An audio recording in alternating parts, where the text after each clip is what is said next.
Allahumma salli ala sayyidina Muhammad wa ajhili zalimin bizzalimin.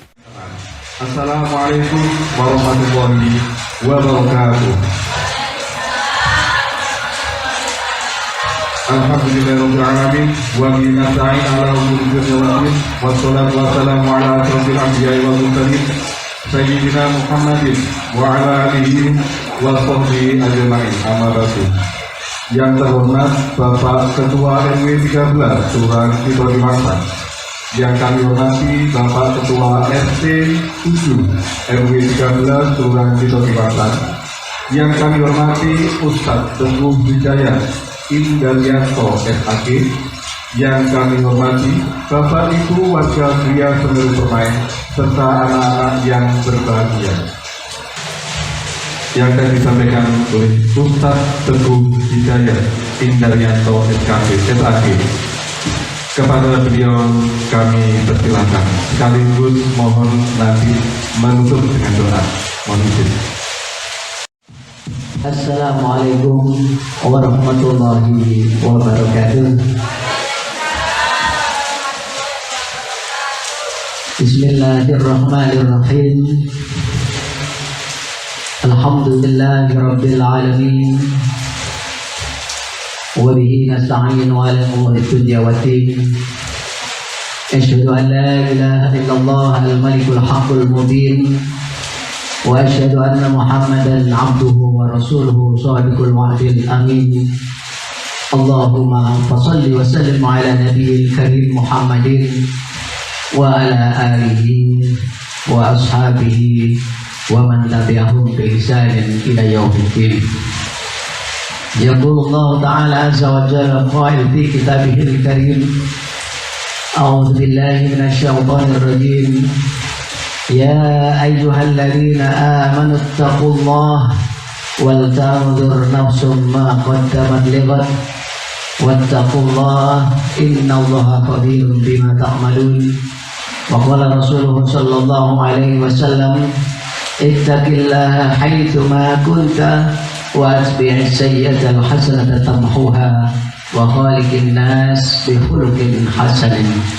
Sadaqallahul azim wa sadaqa rasuluhun nabiyyul karim wa nahnu ala dhalika minasy syahidin wa syakirin walhamdulillahi rabbil alamin.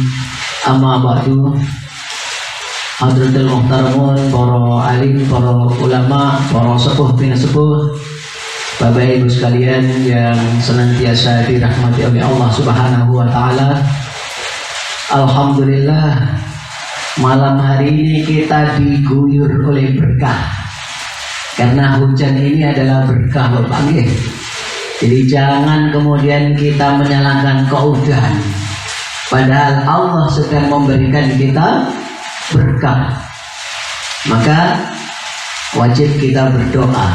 Diajarkan kita oleh Rasulullah sallallahu alaihi wasallam ketika turun hujan, diajari kita berdoa, Pak. Doanya Allahumma sayyiban nafi'an. Semoga hujan yang diberikan oleh Allah ini bermanfaat bagi kita semua. Maka sebuah kesyukuran adalah kewajiban bagi kita. Karena begitu banyak nikmat, begitu banyak karunia yang telah diberikan oleh Allah kepada kita. Nikmatnya tidak terhitung, Pak. Kalau pengen sami ini diberikan oleh Allah bisa bernapas, gitu. Bisa dibayangkan Bapak Ibu sekalian pasti pernah hidungnya yang sebelah tumpat, ya, hidungnya yang sebelah tumpat sudah kebingungan, Pak. Apalagi kalau kita tidak bisa bernapas. Pak dokter ini pasti tahu bagaimana kita nyewa tabung satu hari, Pak. Sudah berapa juta itu? Banyak. Maka sebuah kesyukuran wajib bagi kita. Karena seandainya kita mau menghitung, kita pernah ditantang oleh Allah. Silakan hitung nikmat yang telah Aku berikan kepada kalian. Maka Allah menjawab, la tuhsuha wa in ta'uddu ni'matallahi la tuhsuha. Sekiranya kamu mau menghitung nikmatku, la tuhsuha, pasti tidak akan mampu kalian menghitungnya. Saking banyaknya nikmat dari Allah. Maka sekali lagi, syukur adalah sebuah kewajiban bagi Allah. Bukan Pak Syukur nih. Karena ada Pak Syukur di sini. Ya. Bukan Pak Syukur ya. Minimal kita sama-sama mengucapkan alhamdulillah. Karena janji Allah kalau kita mau bersyukur, Allah akan tambahkan nikmatnya. Surat Ibrahim ayat 7. Wa in ta'uddu Surat Ibrahim ayat 7. Wa itta'adzana rabbukum la in syakartum la azidannakum wa la in kafartum inna adzabi lasyadid. Kalau kalian mau bersyukur, pasti aku akan tambah. Tetapi kalau kalian kufur, maka ingatlah, azabku amat sangat pedih. Maka kesyukuran adalah sebuah kewajiban bagi kita semua. Karena sejatinya Bapak Ibu sekalian, kita itu sebagai hamba Allah itu cuma punya 2 tugas Pak di dunia ini. Ya, punya tugas. Kewajiban kita di dunia ini cuma 2. Yang pertama adalah beribadah. Jadi bukan kerja, tetapi ibadah. Allah tegas menyatakan dalam Al-Quran, wa ma khalaqtul jinna wal insa illa liya'budun, dan tidaklah aku ciptakan jin dan manusia kecuali hanya untuk beribadah, ngabdi, ngawula dumateng Allah Subhanahu wa taala. Tugas kita ini. Jadi kita kerja, jangan diniati kita itu kerja, tetapi ibadah. Sehingga semua yang kita lakukan dinilai oleh Allah sebagai sebuah ibadah, karena kita melaksanakan kewajiban kita terhadap Allah. Yang kedua Bapak Ibu sekalian, tugas kita itu selain beribadah cuman bersyukur. Allah banyak menyatakan dalam Al-Quran. Salah satunya diantaranya adalah walladzi akhrajakum min butuni ummahatikum la ta'lamuna syai'a wa ja'ala lakumus sam'a wal absara wal afida la'allakum tashkurun. Yang artinya kira-kira, dan tidaklah Allah itu mengeluarkan kamu dari perut ibumu, dari rahim ibumu. Wa ja'ala lakumus sam'a, kemudian Allah jadikan bagimu pendengaran, wal absara dan penglihatan, wal afidah dan hati, la'allakum tashkurun, agar kalian menjadi orang-orang yang senantiasa bersyukur. Hatta Rasulullah Rasulullah itu pernah ditanya oleh Aisyah radhiyallahu anha, wahai Rasul, kamu kan sudah maksum, ngapain terus sholat lail sampai nangis bercucuran sampai kakinya ini bengkak? Rasul mengendikannya, Pak, tidak bolehkah aku menjadi hamba yang bersyukur? Jadi sekali lagi tugas kita cuma 2. Yang pertama beribadah, yang kedua adalah bersyukur. Gandengan syukur, Pak. Ini ikhlas, cocok kali masjid ini di musola ini, di musola Al-Ikhlas.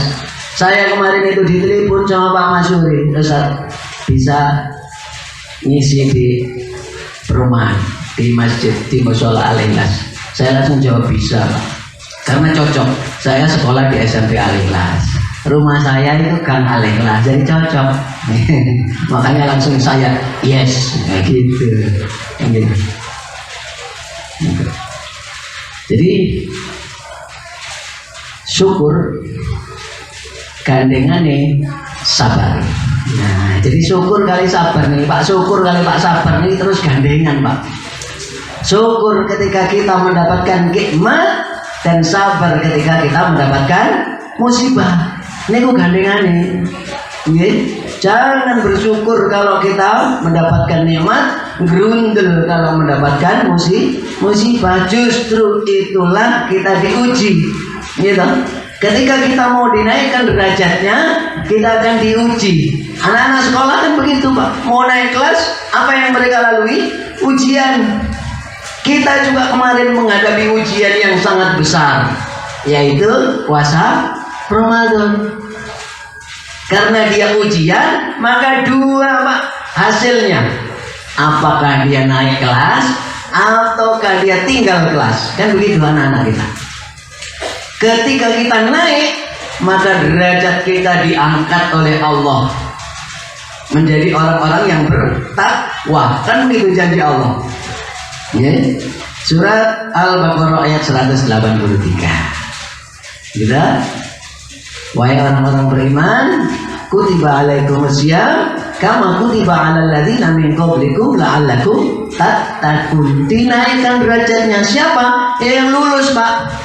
Lah sing megeli ini Pak, enggak poso, enggak opo, riayan melok. Omae dijet. Ati lapo Kang? Riayan. Padahal ya ora poso, kok iso melok riayan. Ini megeli. Megeli. Maka mereka-mereka yang lulus ujiannya dinaikkan derajatnya. Karena lulus ujian, dinaikkan kelasnya. Maka ujian itu kalau dalam bahasa Arab dinyatakan al-imtihan yukrom au yuhan. Ujian itu bisa jadi yukrom, memuliakan seseorang, atau yuhan. Yuhan itu menghinakan seseorang. Tinggal kelas, nggak naik kelas. Nah, bahkan Allah niku murka Pak. Kalau kita tidak mau sabar, tidak mau bersyukur. Sebuah diskusi Allah menyatakan man lam yasbir li na'mai wa lam yashkur ala balai falyakhruj min aqtari samai falyatlub rabban siwaya. Allah murka. Apa artinya? Man lam yashkur li na'mai, sapa-sapane wong sing ora gelem syukur atas nikmat-nikmatku, walam yasbir ala balai, dan tidak mau sabar menghadapi ujianku, fal yakhruj min aqtari samai, maka hendaklah dia keluar dari kolong langitku. Mau ngumpet di kolong langitnya siapa Pak? Enggak ada. Gitu. Fal yatlub rabban siwaya, maka cari Tuhan selain aku. Ini bukan marah. Ya. Kalau mereka tidak mau bersyukur, tidak mau bersabar, diminta keluar dari kolong langitnya Allah, disuruh mencari Tuhan selain Allah. Nah, oke. Maka sekali lagi tugas kita Pak, dua, yaitu beribadah dan bersyukur. Yang kedua, salawat beriring salam mari kita senantiasa sanjungan kehadiran baginda Rasulullah sallallahu alaihi wasallam, yang selalu kita berharap syafaatnya besok di yaumil kiamah, dan kita jadikan beliaunya ini teladan bagi kita. Karena anak-anak kita ini jarang Pak yang tahu Pak. Ayo anak-anak, ini ada berdiam-diam, nanti hadiahnya minta ke Pak RT. Ya, siapa yang tahu berapa putra putrinya Rasulullah, angkat tangan. Hadiahnya minta ke Pak Kuku. Ada yang tahu nggak? Kalau kita cinta, oh ya, Mas, itu dikasih mic Mas, siapa itu? Nanti hadiahnya minta sama Pak Kuku. Ya, alhamdulillah kalau ada yang tahu. Oke, ya, coba Mas. Berapa putra putri Rasulullah Mas? Oh 7. Ya gokling itu paling. Iya ada 7 sudah dijawab sama dari dia. Oke. Ya. Jadi putra putri Rasulullah itu ada 7. Ya. 3 putri, 4. Maaf kebalik, 3 putra, 4 putri. Nah, harus tahu kalau kita cinta Rasul, tandanya Pak. Nah ini Pak, Ibu, ketika kita cinta kepada Rasul, ada tandanya. Yang pertama selalu menyebutnya, gitu. Kayak anak-anak muda ini dulu, kalau pacaran, kan selalu disebut-sebut itu namanya ya. Iya ya. Maka mereka yang cinta Rasul, maka sering menyebut-nyebut asmanya Rasul. Yang kedua, selalu teringat akan Rasul. Ya sekali lagi ketika Bapak Ibu sekalian dulu pacaran itu loh Pak. Ya. mau makan ingat kamu, mau tidur ingat kamu, dan seterusnya. Selalu ingat akan Rasulullah, tandanya gitu. Yang ketiga, lek dikongkon ya sing gelem gitu. Dulu Pak, ayo wes yang muda-muda ini, Mas Reneo, Mas susulan aku budal Pak, gak usah dikongkon pindu Pak, durung selesai ngomong budal OTW, ojo takon wae gitu.